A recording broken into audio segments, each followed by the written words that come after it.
Hello, everybody. Thank you for joining the webinar today for the ISO 17025, the key requirements and best practices.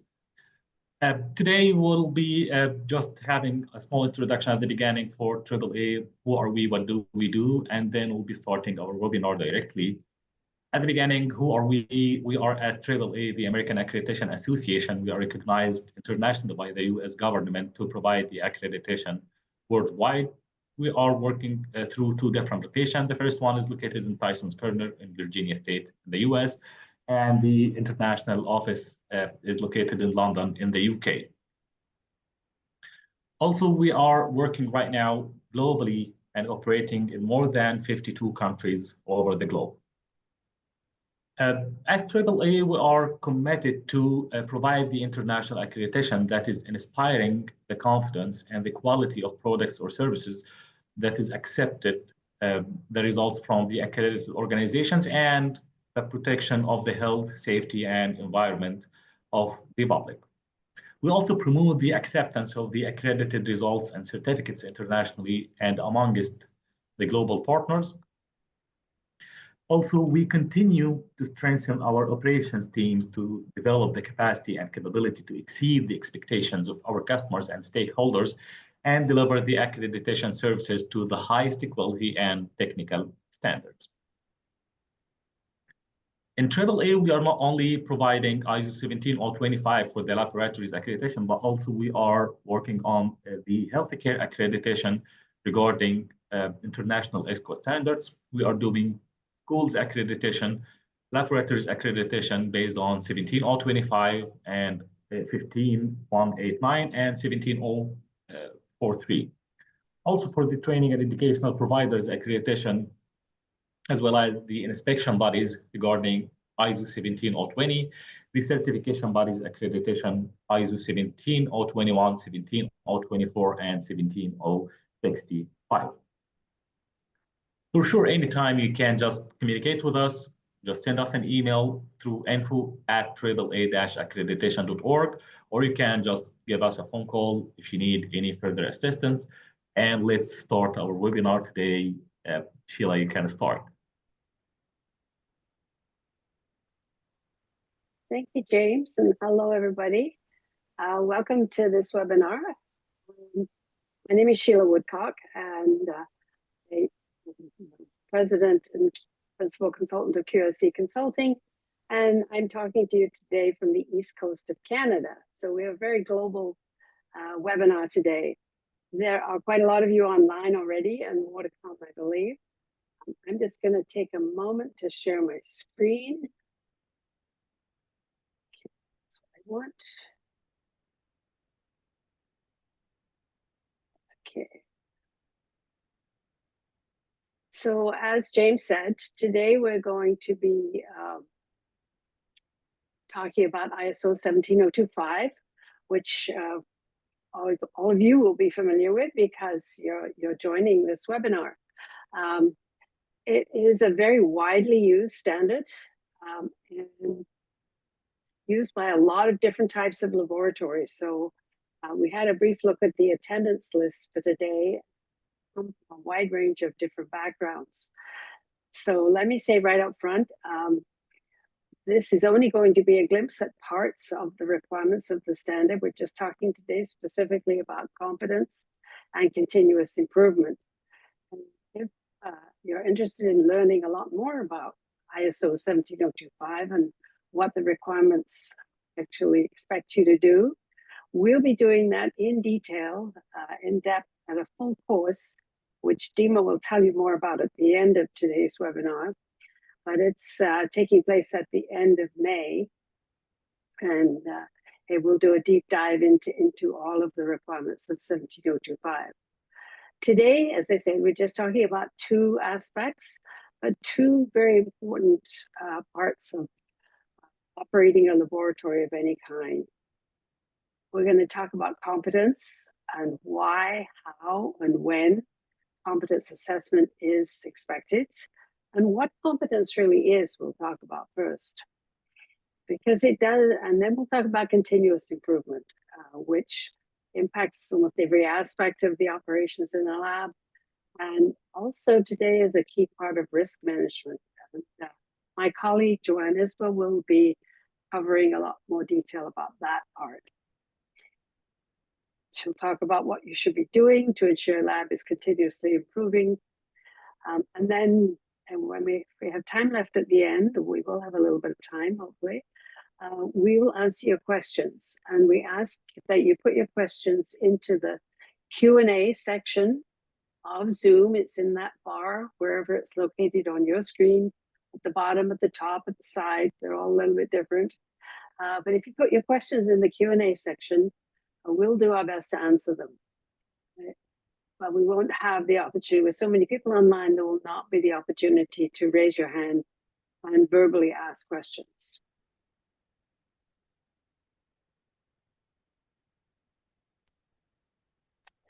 So let's start with talking about competence. It's just a single word, a simple word, and it has sort of a complex meaning. When you look it up, some of the words on the right-hand side of the slide give you an insight to that: quality, reliability, performance, responsibility, flexibility. All these are part of competence. And in the standard, it talks about you need to consider all of these things when you talk about competence. So you need to have expectations for education for each position in the staff in the laboratory. You need to have qualification expectations defined. People may need to have training, either training before they come to your lab or training when they join your lab. And that initially, there's always some training required to cover things that are specific to your lab or specific to the position. The operational expectations of your particular organization. And then if someone's been away for a while, you're going to be getting into retraining, or if competence isn't meeting your expectation, then retraining will also occur. And we'll talk about the when of competence assessment in a minute. Also, you need to have specific technical knowledge for some jobs, and as well as certain skills and experience. So all of these things should be defined for every position that exists within a laboratory.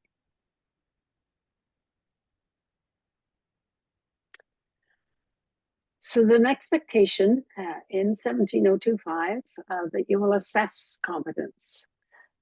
The competence of all staff needs to be assessed. How do you do that? It's often the question asked. Well, you can do it by direct observation. You can watch the person doing the job and ensure that they are doing it as specified in the SOP. You can give someone samples that that have been previously examined, and you know what the expected results are, and ask them to process them. You can take samples and divide them. So two people perform the same test on the same sample, if that's a possibility. If you're able to do that. You also are probably participating in some sort of inter-laboratory comparison program, proficiency testing. So if you have leftover materials, you can use those for competence testing. If the task that the person does, if their job is data transcription, not actual testing, you can review the transcriptions regularly. In fact, it's highly recommended that you do that regularly anyway, to pick up any errors that might have occurred. And then also listed here, you can review work records looking back over the performance of an individual over a period of time. And there may very well be other ways of it. This is not a complete list. Each lab will have its own ways of assessing competence for each person. The important thing is that you do and have in place a process for doing competence assessment. part of the reason for that is indicated on the left. In fact, maybe the primary reason is to reduce the risk of errors occurring in your laboratory processes. You want to provide quality service. You want to provide error-free service in the results that you provide to your customers.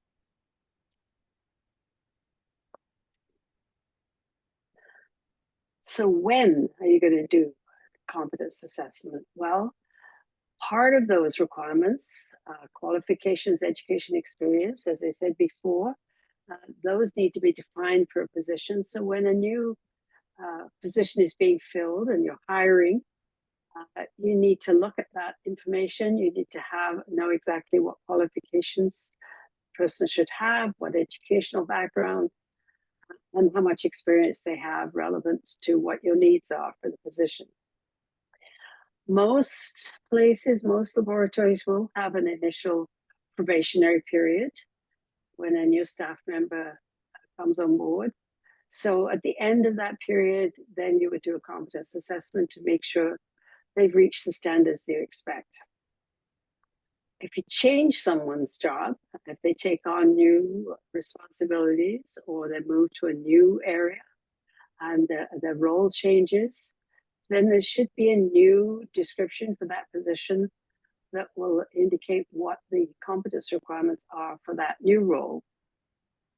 So then you would have to have a period of adjustment to that new role and then do a competence assessment to ensure they're meeting the expectations.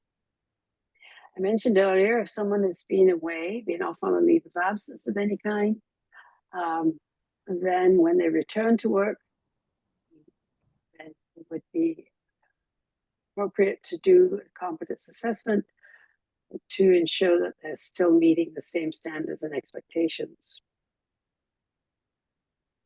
If you have identified problems with somebody's performance through whatever process, whether it's through competence assessment, whether it's as a result of having done an audit internally, whatever means the problem has been identified, then you need to monitor that person's performance and do a competence assessment. Regular competence assessment of all staff when there is no specific reason for doing it. The frequency of that should be defined by a policy in your organization. And that policy will say that all staff are subject to competence assessment either annually or whatever period is chosen for your laboratory.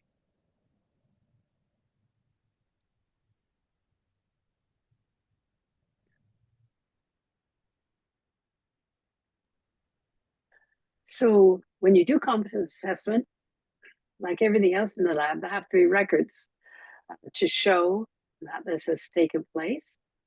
So what those records need to include is what are those requirements for each position? And that may be part of the position description for that person, for that role. It's not necessarily person specific, it's role specific. So you need the requirements spelled out for what the job is and for what the competence requirements are. And then you need to have evidence of the training or retraining having taken place. You may use checklists for that, which makes it easy to have a record.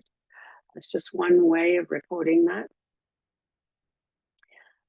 And then if people have been authorized to perform specific tasks, sometimes there are certain tasks that require authorization.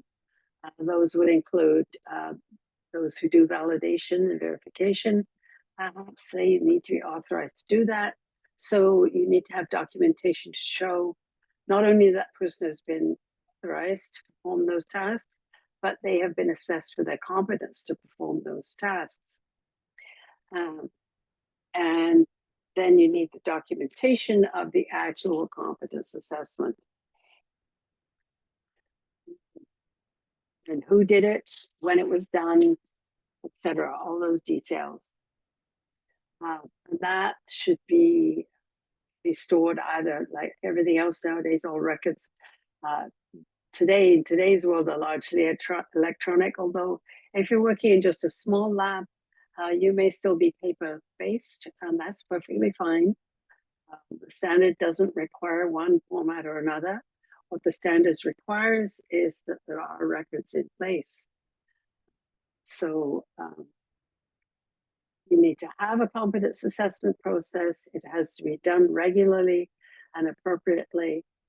And who does it? We need to also address that. And the people who do competence assessment have to have been trained to do that. And I see someone is raising a hand. I did say at the beginning, we're not able to take questions verbally. Please enter your questions in the Q&A section of Zoom and the bar that allows you to do that. Thank you. So now I'm going to hand over to Joanne. I think I finished talking about who should do competence assessment, but it is somebody who is usually in a supervisory role or a more senior position. Sorry, did you want to add something, Dima? No, I guess not. Okay. Somebody in a supervisory position, but sometimes peer-to-peer work together. If they're comfortable doing that, that can be done by your colleagues side by side. You can assess one another's competence as part of the process. So who's going to do competence assessment also needs to be included in those records, as well as the person who has done it afterwards. So now I'm going to hand over to my colleague, Joanne. I should have introduced us maybe a little bit.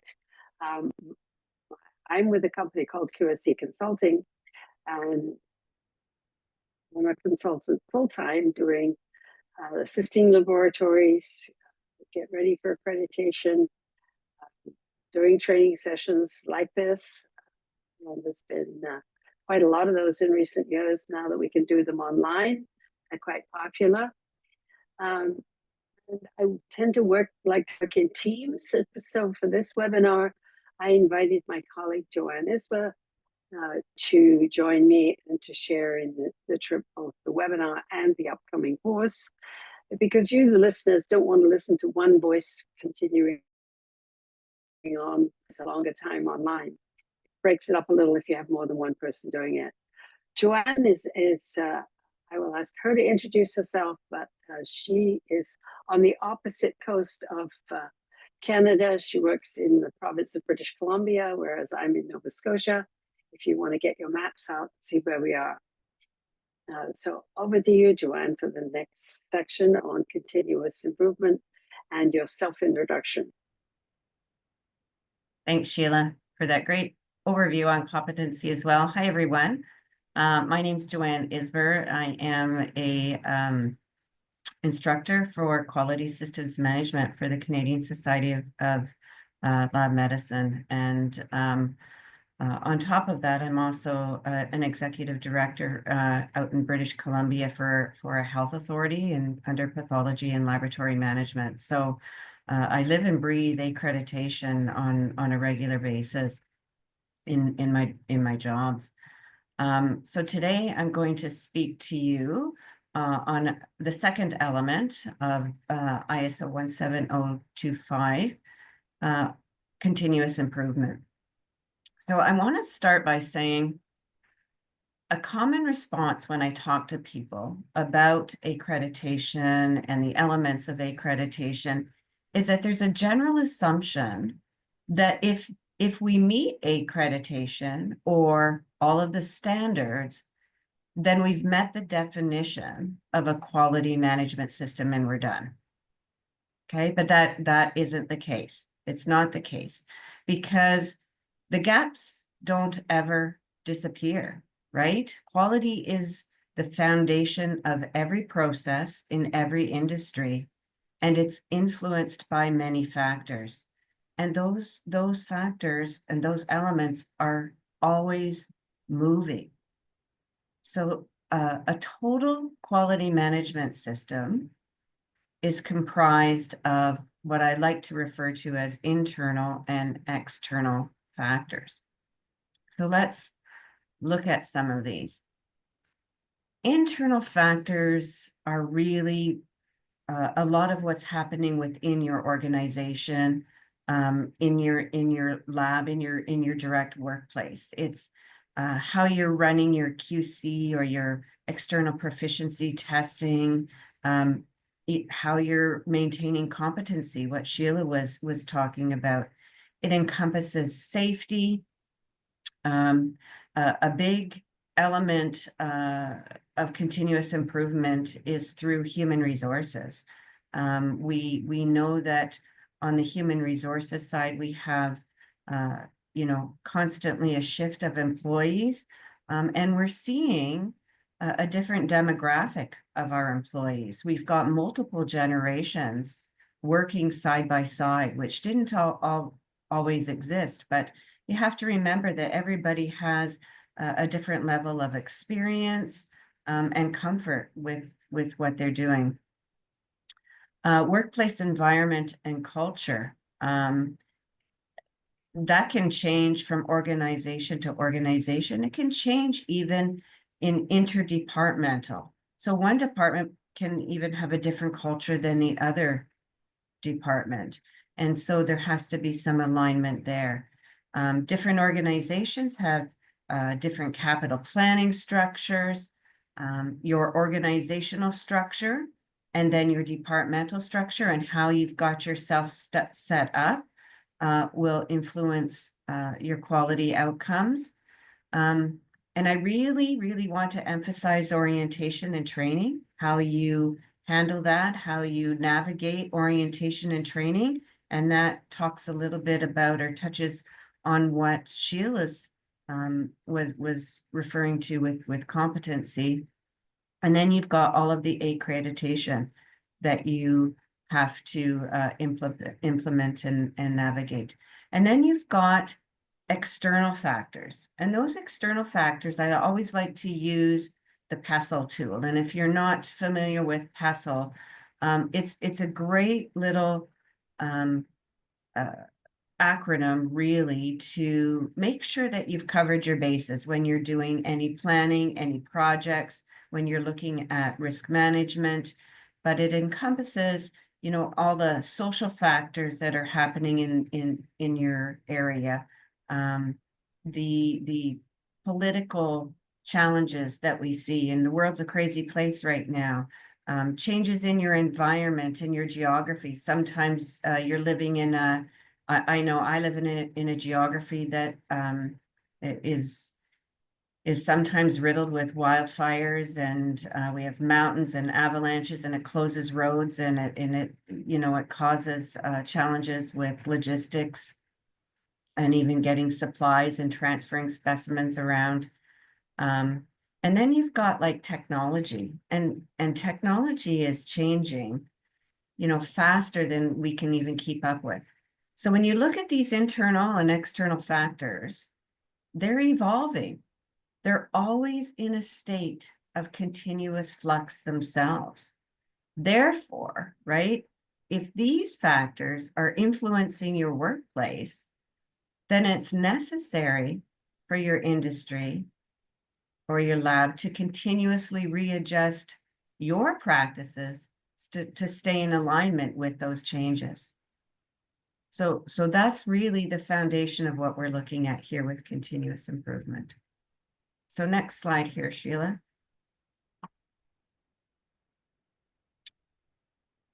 So let's look at the definition of continuous improvement.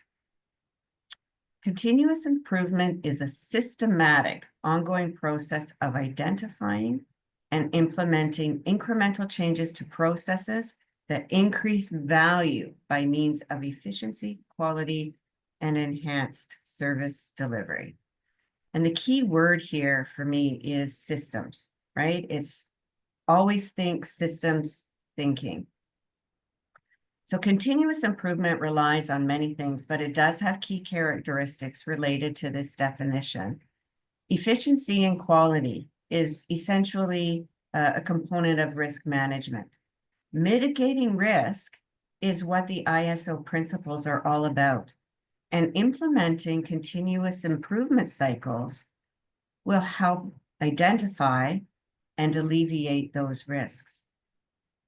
So your workplace may not be able to get to zero risk, but the closer that you can reduce it, the better. Then you've got data-driven evidence. This is really important. Continuous improvement is about using data. You've got key performance indicators to identify what's working, what's not working. And then you're going to identify data to measure the effectiveness of the improvement project change. And that might be a different metric than you used before. And the ISO 17025 mandates regular internal audits, right? So through these systematic assessments, your workplace confirms their commitment to continuous improvement and benchmark performance. And as an assessor, if there's any assessors here on the webinar today, this is the information you're looking for to identify compliance to the standards. This is what you're looking for. You're looking for the data to be able to show that you're meeting the appropriate standard. So data is key. Then we've got employee engagement. And I know there's not a lot of talk around employee engagement, but it's really important to engage your staff and keep them as participants in the process of continuous improvement. Your staff are the ones that are actioning your processes.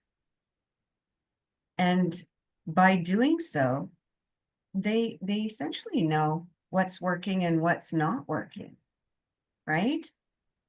So it's really important to keep connected with your employees, do those employee surveys, let them freely and comfortably be able to come to management and say, hey, I don't think this is working very well, or this is taking a really long time, and I think that there's some other way of doing it that might be better.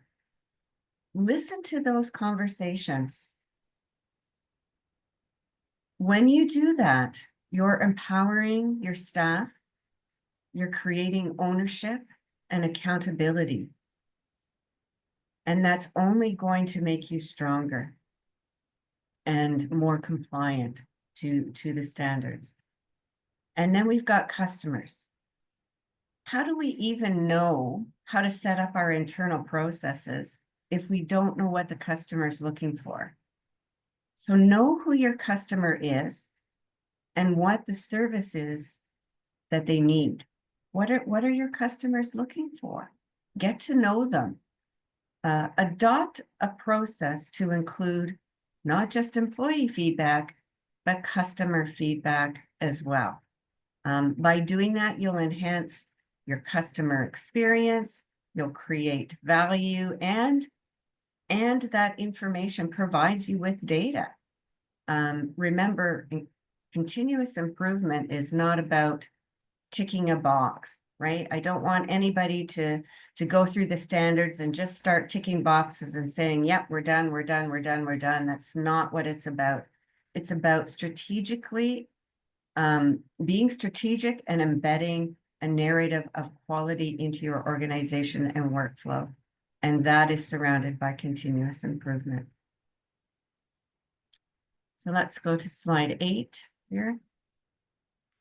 Now, I know continuous improvement appears to be a significant mountain to climb, and maintaining competency, what Sheila just spoke about, it's a lot. Sometimes it seems almost unattainable. It's so much work. And I know that everybody is struggling with human resources and just trying to keep operations moving. But there's some great methodology tools available to keep you organized. And these tools are frameworks used to systematically enhance processes through ongoing evaluation and adjustment of processes and procedures. So those constant adjustments will strengthen your productivity and your efficiency, and it will result in a higher and more successful outcome. So let's look at some of these tools. We've got the Deming cycle or the PDSA cycle. That's actually one of my favorite tools to use, the Plan, Do, Study, Act. If you utilize that, you recognize that you just continually cycle through. You're always looking at metrics, finding out, you know, what's working, what's not working, where are the challenges, and then it allows you to really drill down, identify what the problems are, build a solution around it, and then action those solutions. And by doing that constant movement, then you're always looking at some of those factors that we talked about earlier, how the influence on your workplace. You're always looking at them. The root cause analysis or RCA is also a really good tool, especially to drill down on any non-conformances that have happened in your organization. I highly recommend when you're using a root cause analysis or a PDSA that you're involving your leaders and your staff to gather all of the information around them. And then you've got Lean. We've all heard of Lean Six Sigma and Kanban. Also really good tools. They're looking for, you know, any waste in your systems. It allows you to map out your processes and your procedures to make sure they're still working. And that's the key to continuous improvement, right? And keeping you organized. So the last thing here is on people and presence. And this one is one that isn't really talked about enough, but making sure that you're present with what's happening. You know, they talk about the Gamba walk and Lean. Make sure that as a leader that you're present, that you're interacting and integrating with your staff, other departments across the system. Your presence is really important. It's probably more important than what you think. And so being able to connect with the people and be present is a tool in itself. Let's go to the next slide here. So to achieve and maintain competency in your 17025, you need to implement a robust system for continuous improvement. And that's sitting under your clause 8.6 of 17025. And that's including regular internal audits, training, management reviews, any corrective actions using, you know, your RCA tool, focusing on identifying and addressing nonconformances and enhancing processes. This is a lot of work, and for managers and leaders on the call, clause 8.6 also states the onus falls on management to identify and leverage these continuous improvement initiatives. So it's really important to remember that although it's a lot of work, the wins are significant. Look at these outcomes, okay? Through incorporating the continuous improvement methodologies such as your PDSA cycle, you're going to continuously move through a journey of identifying what's working, what's not working, mapping out processes, and then using your key performance indicators as evidence. Number two, you're going to brainstorm improvement recommendations and solutions. And three, you're going to plan out those projects as an integrated team and start to action them, making sure that you measure the improvement so that you know you're actually meeting the target you're looking for. And by following these steps and using these tools, continuous improvement will ensure you're in compliance with your ISO 17025 standards. So the wins are awesome. I mean, you're going to getting regular compliance. Your accuracy and reliability of your test results are going to be valid. You're strengthening efficiency and effectiveness of your internal processes, right? You're building comfort. You're encouraging learning, which is really important because that's part of continuous improvement. We can't get stuck on performing something in one way and think that we're done. We're always in a state of movement. So we're always in a state of learning. When you're meeting your standards and you've got that competency and everything in place, it builds trust. It builds trust with the people, and it builds trust with your customers and your stakeholders. You'll be checking off the box for risk management principles because you're always trying to reduce that risk. You're integrating with partnerships, and the key piece here I always like to talk about is metrics, is data-driven decisions.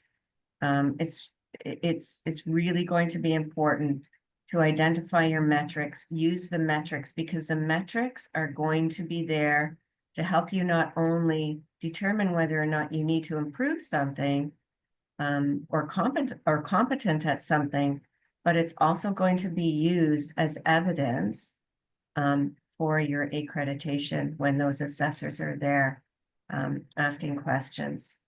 So ultimately, it's going to improve your outcomes and your customer satisfaction.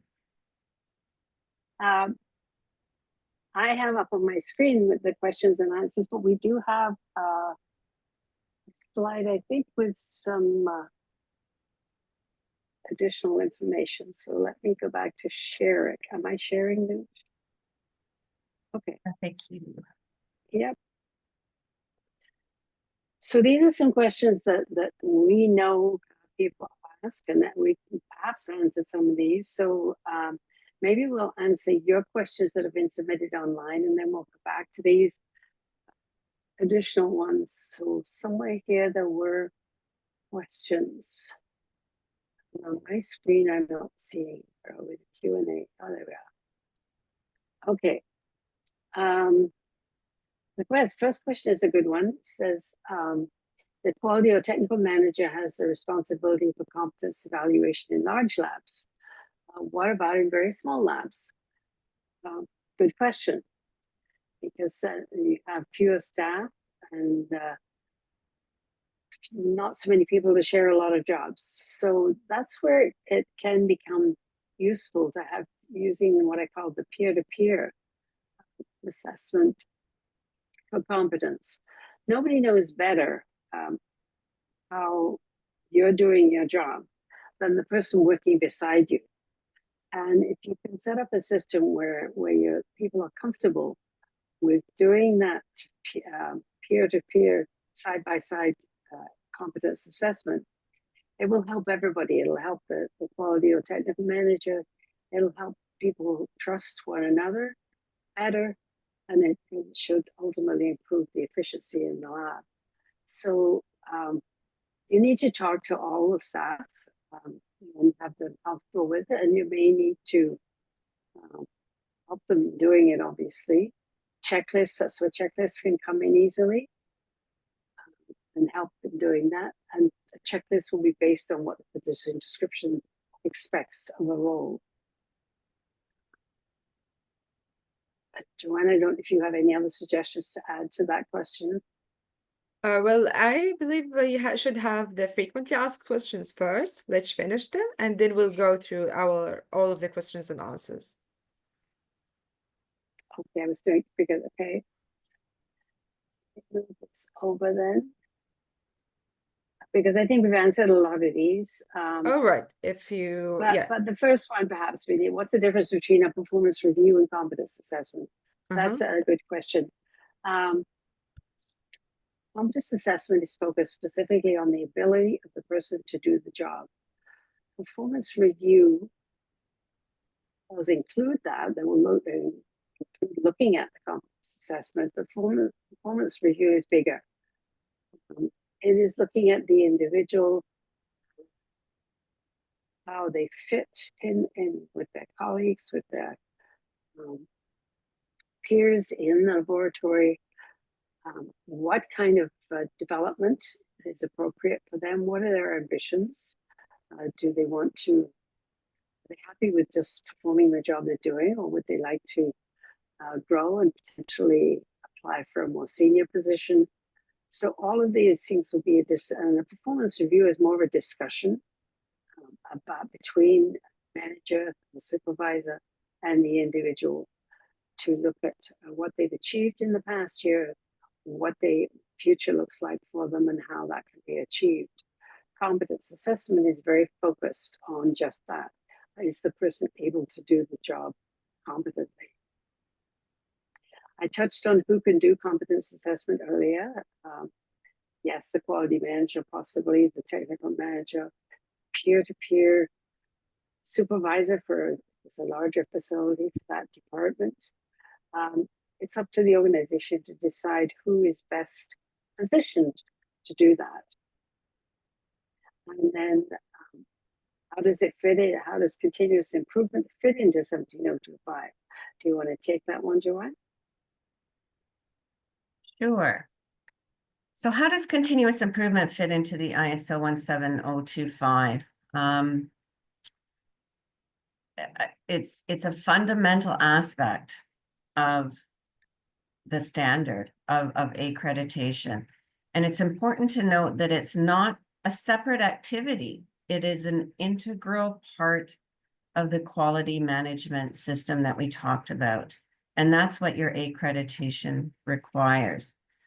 This means that, labs in your workplace, you need to continuously identify areas for improvement.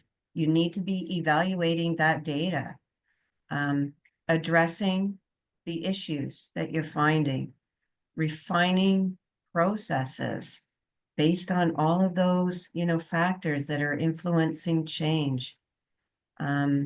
And you need to do this to maintain your competence and ensure the accuracy and reliability of those calibration and testing activities that you're doing. I kind of look at continuous improvement as a gift that keeps on giving. It just doesn't stop. There's always something moving, and we always have to be in front of it and moving with it. Okay. And then the second question here, what are the key actions needed to successfully implement it? Well, I think that's really important to structure a dynamic team. And if you can, it's helpful to have a QMS or a quality project manager or a lead to help utilize and guide these continuous improvement tools, such as the PDSA. You want to conduct and assess regular audits, right? And those internal audits are part of your ISO standard. You want to review the data, such as analytical results, your customer feedback, your employee feedback, identify those non-conformances or areas for improvement. Continuous improvement's a journey towards achieving excellence. It's a constant loop of auditing and adjusting. So the takeaway here is that you need evidence to reflect both the non-conformance and the risk mitigation solution. So every project needs a key metric identified in order to prove that the issue is resolved. And the great thing about focusing on metrics is that you have the documentation. You've got tracking and trending for that record keeping. And that's what your assessors are going to be looking for. It isn't about proving perfection. It's about showing that you're continually trying to mitigate that risk. Okay? You're always looking at what's changing around you within the system, and you're adjusting with it.